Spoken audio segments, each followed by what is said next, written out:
Hi hello മക്കളെ, എല്ലാ മക്കൾക്കും എജ്യുമേറ്റിൻ്റെ മറ്റൊരു ക്ലാസ്സിലേക്ക് സ്വാഗതം.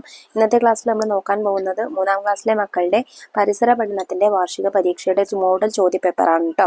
ക്ലാസ്സിലേക്ക് കിടക്കുന്നതിന് മുന്നേ ചാനൽ ആദ്യമായി കാണുന്നവരാണെങ്കിൽ ഒന്ന് സബ്സ്ക്രൈബ് ചെയ്ത് സപ്പോർട്ട് ചെയ്യാൻ മറക്കല്ലേ. അതുപോലെ വീഡിയോ നിങ്ങളുടെ കൂട്ടുകാരിലേക്ക് കൂടെ ഒന്ന് ഷെയർ ചെയ്ത് കൊടുക്കണേ. നിങ്ങൾക്ക് ആവശ്യമുള്ള 3ാം ക്ലാസ്സിലെ എല്ലാ വിഷയങ്ങളുടെയും വീഡിയോസ് STD 3 2024 എന്നുള്ള പ്ലേലിസ്റ്റിൽ ലഭ്യമാണ് കേട്ടോ. ഇനി ക്വസ്റ്റ്യൻ പേപ്പേഴ്സ് മാത്രം മതിയെങ്കിൽ STD 3 ക്വസ്റ്റ്യൻ പേപ്പേഴ്സ് എന്നുള്ള പ്ലേലിസ്റ്റ് എടുത്ത് നോക്കിയാലും മതി. അപ്പോൾ ശരി, നമുക്ക് നേരെ ക്ലാസ്സിലേക്ക് കടക്കാം. പ്രവർത്തനം 1, രാവും പകലും. ചോദ്യം എ. സ്കൂളിലേക്ക് പോകാനിറങ്ങുന്ന സമയത്താണ് ദീപുവിന് അമേരിക്കയിൽ നിന്നും അമ്മാവൻ്റെ ഫോൺ വന്നത്. അവിടെ ഇപ്പോൾ രാത്രിയാണെന്ന് കേട്ടപ്പോൾ അമ്മൂമ്മയ്ക്ക് സംശയമായി. അമ്മൂമ്മയുടെ സംശയം മാറ്റാൻ ദീപു എന്തൊക്കെ കാര്യങ്ങളാണ് പറഞ്ഞിട്ടുണ്ടാവുക? നമ്മുടെ ഭൂമി സൂര്യനു ചുറ്റും കറങ്ങിക്കൊണ്ടിരിക്കുകയാണ്. അതുകൊണ്ട് തന്നെ സൂര്യൻ്റെ പ്രകാശം ഭൂമിയിലെ പല സ്ഥലങ്ങളിലായിട്ടാണ് ഒരു നേരത്തെ ലഭിക്കുക. ഇത്തരത്തിൽ സൂര്യൻ്റെ പ്രകാശം ലഭിക്കുന്ന ഭൂമിയുടെ ഭാഗങ്ങളിൽ പകലും ലഭിക്കാത്ത അതിൻ്റെ മറുഭാഗങ്ങളിൽ രാത്രിയുമായിരിക്കും അനുഭവപ്പെടുക. അതുകൊണ്ട് നമ്മുടെ ഇന്ത്യയിൽ പകലാണെങ്കിൽ അതിന് നേരെ മറുഭാഗമുള്ള അമേരിക്കയിൽ രാത്രിയായിരിക്കും ഉണ്ടായിരിക്കുക. അതിൽ തന്നെയുള്ള ചോദ്യം ബി. ദീപു പറഞ്ഞ കാര്യങ്ങൾ തെളിയിക്കുന്നതിനുള്ള ഒരു പരീക്ഷണ കുറിപ്പ് തയ്യാറാക്കുക. പരീക്ഷണം നമ്മൾ ടെക്സ്റ്റ് ബുക്കിൽ തന്നെ പഠിച്ചിട്ടുണ്ട് മക്കളെ, ഓർക്കുന്നുണ്ടോ? അതിനുവേണ്ട പരീക്ഷണ സാമഗ്രികൾ എന്തൊക്കെയാണ്? Globe, emergency lamp. പരീക്ഷണ രീതി: വാതിലും ജനലുകളും അടച്ച ശേഷം മേശപ്പുറത്ത് ഗ്ലോബ് വെച്ച് ഒരു എമർജൻസി ലാമ്പ് കത്തിച്ചു വയ്ക്കുക. ഇനി ഗ്ലോബ് പതിയെ കറക്കിക്കൊണ്ടിരിക്കുക. എമർജൻസി ലാമ്പിൻ്റെ വെളിച്ചം പതിയുന്ന ഗ്ലോബിൻ്റെ ഭാഗത്ത് വെളിച്ചവും അതിനെതിർ ഭാഗത്ത് ഇരുട്ടുമായി നമുക്ക് കാണാം. അതായത് ഭൂമിയിൽ ഈ ഭാഗത്ത് പകലാണെങ്കിൽ മറുഭാഗത്ത് രാത്രിയായിരിക്കും ഉണ്ടായിരിക്കുക. പ്രവർത്തനം 2, ശലഭവും പൂവും. ഇവിടെ നമുക്ക് 3 പൂക്കളുടെ ചിത്രങ്ങൾ തന്നിട്ടുണ്ട്. റോസ്, മുല്ല, ചെമ്പരത്തി. ഒരു ശലഭത്തിൻ്റെ പൂവും തന്നിട്ടുണ്ട്. അതൊരു നിശാശലഭമാണ്. ചോദ്യം എ. നിശാശലഭം ഏത് പൂവിലായിരിക്കും പറന്ന് ചെല്ലുക? ഇതിലായിരിക്കും, മുല്ലപ്പൂവിലായിരിക്കും അല്ലേ? ചോദ്യം ബി. നിശാശലഭം എന്തുകൊണ്ടാണ് ഈ പൂവിനെ തിരഞ്ഞെടുത്തത്?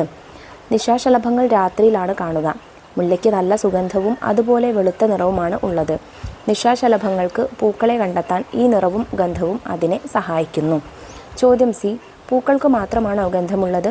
ഗന്ധം കൊണ്ട് തിരിച്ചറിയാവുന്ന എത്ര ഇലകളെ നിങ്ങൾക്കറിയാം? അവയുടെ പേരുകൾ എഴുതുക. മാവ്, പ്ലാവ്, പുളി, പേരയ്ക്ക, ചാമ്പയ്ക്ക, അമ്പഴങ്ങ തുടങ്ങിയവയെല്ലാം അതിൽ ചിലതാണ്. പ്രവർത്തനം 3, പുഴുവിൽ നിന്നും. ചോദ്യം എ. ചിത്രശലഭത്തിൻ്റെ വളർച്ചാഘട്ടവുമായി ബന്ധപ്പെട്ട് നൽകിയ ചിത്രങ്ങൾ ശ്രദ്ധിക്കൂ. ഇവയെ ശരിയായ ക്രമത്തിൽ മാറ്റി വരയ്ക്കുക.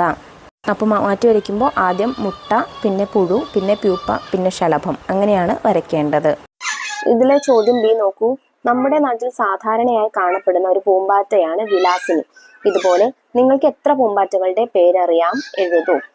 നമുക്ക് 4 പൂമ്പാറ്റകളുടെ പേര് എഴുതാനേ അവിടെ പറഞ്ഞിട്ടുള്ളൂ. അതിൽ കുറച്ച് ഞാൻ എഴുതി തരാം. അരളി ശലഭം, ഗരുഡ ശലഭം, മഞ്ഞ പാപ്പാത്തി, നീലക്കടുവ തുടങ്ങിയവയ്ക്ക് നമ്മുടെ നാട്ടിൽ സുലഭമായി കാണുന്ന പൂമ്പാറ്റകളാണ്. ചോദ്യം സി. നമ്മുടെ തോട്ടത്തിലേക്ക് പൂമ്പാറ്റകളെ ആകർഷിക്കാൻ ഏതൊക്കെ ചെടികൾ വെച്ചു പിടിപ്പിക്കാം? പേരെഴുതൂ. കൃഷ്ണകിരീടം, ചെമ്പരത്തി, റോസ്, മല്ലിക തുടങ്ങിയവയൊക്കെ അതിന് ചില ഉദാഹരണങ്ങളാണ്. അപ്പോൾ പേരെഴുതുമ്പോൾ ശ്രദ്ധിക്കുക, നിറങ്ങളുള്ളതും അതുപോലെ തന്നെ നല്ല തേനുള്ളതുമായിട്ടുള്ള പൂവുകളുടെ പേരുകൾ എഴുതാൻ പ്രത്യേകം ശ്രദ്ധിക്കുക. പ്രവർത്തനം 4, വസ്ത്രങ്ങൾ വേണം. ചോദ്യം എ.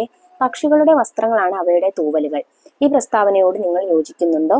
എന്തുകൊണ്ടാണെന്ന് എഴുതുക. തീർച്ചയായും യോജിക്കുന്നുണ്ട്. പക്ഷികൾക്ക് അവയുടെ തൂവലുകൾ പലതരത്തിൽ സംരക്ഷണം നൽകുന്നു. അമിതമായ ചൂടിൽ നിന്നും തണുപ്പിൽ നിന്നും പക്ഷികളെ സംരക്ഷിക്കുന്നത് അവരെ ആവരണം ചെയ്തിരിക്കുന്ന ഈ തൂവലുകളാണ്. ചോദ്യം ബി. നിങ്ങൾ എഴുതിയിരിക്കുന്ന ഈ ആവശ്യങ്ങൾ നിറവേറ്റാൻ മൃഗങ്ങളെ സഹായിക്കുന്നത് ഏതേതു ശരീരഭാഗങ്ങളാണ്? കുറച്ച് മൃഗങ്ങളിലും അവരുടെ ആ ശരീരഭാഗങ്ങളും ഞാൻ ഉദാഹരണം ഇവിടെ ചേർക്കുന്നുണ്ട്. ചെമ്മരിയാടിന് രോമമാണ്, ഹിമക്കരടിക്ക് രോമം, പിന്നെ തൊലിയുടെ അടിയിലുള്ള കൊഴുപ്പിന്റെ പാളി. പെൻഗ്വിൻ അതുപോലെ തൂവൽ, തൊലിയുടെ അടിയിലുള്ള കൊഴുപ്പിന്റെ പാളി. ചോദ്യം സി. വസ്ത്രങ്ങൾ ധരിക്കുന്നത് കൊണ്ട് നമുക്ക് എന്തൊക്കെ പ്രയോജനങ്ങളാണ് ഉള്ളത്? എഴുതൂ.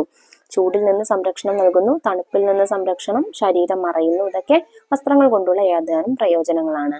പ്രവർത്തനം 5, അടയാളങ്ങൾ. താഴെ കൊടുത്ത ചിത്രങ്ങളിലെ ചില ജന്തുക്കളും സസ്യങ്ങളും നമ്മുടെ സംസ്ഥാനത്തിന്റെ ഔദ്യോഗിക അടയാളങ്ങളാണ്. എ. ജീവികളെ തന്നിരിക്കുന്ന സൂചനകളുമായി ബന്ധപ്പെടുത്തി യോജിച്ച കളങ്ങളിൽ നമ്പർ എഴുതുക. ആദ്യത്തേതൊരു വരയാടിന്റെ ചിത്രം, 2 ആന, 3 കരിമീൻ, 4 മലമുഴക്കി വേഴാമ്പൽ, 5 കൊക്ക്, 6 ചീറ്റ, 7 കണിക്കൊന്ന, 8 മത്തി, 9 തെങ്ങ്. നമുക്ക് ചോദ്യങ്ങൾ നോക്കാം. നമ്മുടെ സംസ്ഥാന മൃഗം ഏതാണ് സംസ്ഥാനത്തിന്റെ ഔദ്യോഗിക മൃഗം എന്ന് പറയുന്നത് ഏതാണ് മക്കളെ? ആനയാണ് കേട്ടോ. പിന്നെ നമ്മുടെ സംസ്ഥാന വൃക്ഷം ഏതാണ്? തെങ്ങാണ്. നമ്മുടെ സംസ്ഥാന പക്ഷി മലമുഴക്കി വേഴാമ്പലാണ്. നമ്മുടെ സംസ്ഥാന മത്സ്യം കരിമീനാണ്. പ്രവർത്തനം 6 യാത്രക്കാരുടെ ശ്രദ്ധയ്ക്ക്. വളവും തിരിവുമുള്ള റോഡിലൂടെ ബസ് വേഗത്തിൽ മുന്നോട്ട് പോയിക്കൊണ്ടിരിക്കുമ്പോഴാണ് മനു പെട്ടെന്ന് സീറ്റിൽ നിന്നും തെറിച്ചു വീണത്. ബസ്സിനകത്ത് നന്നായി പിടിച്ചിരിക്കണം, കണ്ടക്ടർ പറഞ്ഞു. ചോദ്യം എ. വാഹനങ്ങളിൽ യാത്ര ചെയ്യുമ്പോൾ യാത്രക്കാർ എന്തൊക്കെ കാര്യങ്ങളാണ് ശ്രദ്ധിക്കേണ്ടത്? എന്തൊക്കെയാണ് മക്കളെ? സീറ്റിൽ നന്നായി പിടിച്ചിരിക്കുക, സീറ്റ് ബെൽറ്റ് ഉണ്ടെങ്കിൽ അത് ധരിക്കുക, കൈയും തലയും പുറത്തേക്ക് ഇടരുത്, പുറത്തേക്ക് തുപ്പരുത്, ഈ കാര്യങ്ങളെല്ലാം ശ്രദ്ധിക്കണം. ചോദ്യം ബി. കാൽനട യാത്രക്കാർക്ക് റോഡ് മുറിച്ചു കടക്കുന്നതിനായി റോഡിൽ വരച്ചിട്ടുള്ള അടയാളത്തിന്റെ പേരെന്താണ്? സീബ്ര ലൈൻ ആണല്ലേ, മറക്കരുതേ, അത് സീബ്ര ലൈൻ ആണ് കേട്ടോ. അപ്പോൾ ഇത്രയും പ്രവർത്തനങ്ങളാണ് കേട്ടോ മക്കളെ നമുക്ക് ഈ ക്വസ്റ്റ്യൻ പേപ്പറിൽ ഡിസ്കസ് ചെയ്യാനായിട്ടുള്ളത്. സിമ്പിൾ ആയിട്ടുള്ള ക്വസ്റ്റ്യൻ പേപ്പേഴ്സ് ആണ്, ഇമ്പോർട്ടൻ്റ് ആയിട്ടുള്ള ചോദ്യങ്ങളാണ് വന്നിട്ടുള്ളതൊക്കെ നല്ലതുപോലെ പഠിക്കാൻ ശ്രദ്ധിക്കുക കേട്ടോ. മറ്റ് ചോദ്യ പേപ്പറുകൾ നമ്മൾ വൈകാതെ അപ്ലോഡ് ചെയ്യുന്നതായിരിക്കും. ആ വീഡിയോസ് കിട്ടുന്നതിന് വേണ്ടി ചാനൽ ഒന്ന് സബ്സ്ക്രൈബ് ചെയ്ത് തൊട്ടടുത്ത് കാണുന്ന ബെല്ലൈക്കണിൽ ഓൾ ബട്ടൺ പ്രസ് ചെയ്തേക്കാൻ മറക്കരുത് കേട്ടോ. ഇന്നത്തെ ക്ലാസ്സിനെ കുറിച്ചുള്ള അഭിപ്രായങ്ങൾ കമന്റ് ചെയ്യാനും മറക്കരുതേ. അപ്പോൾ ശരി, അടുത്ത ക്ലാസ്സുമായി നമുക്ക് വീണ്ടും കാണാം. താങ്ക്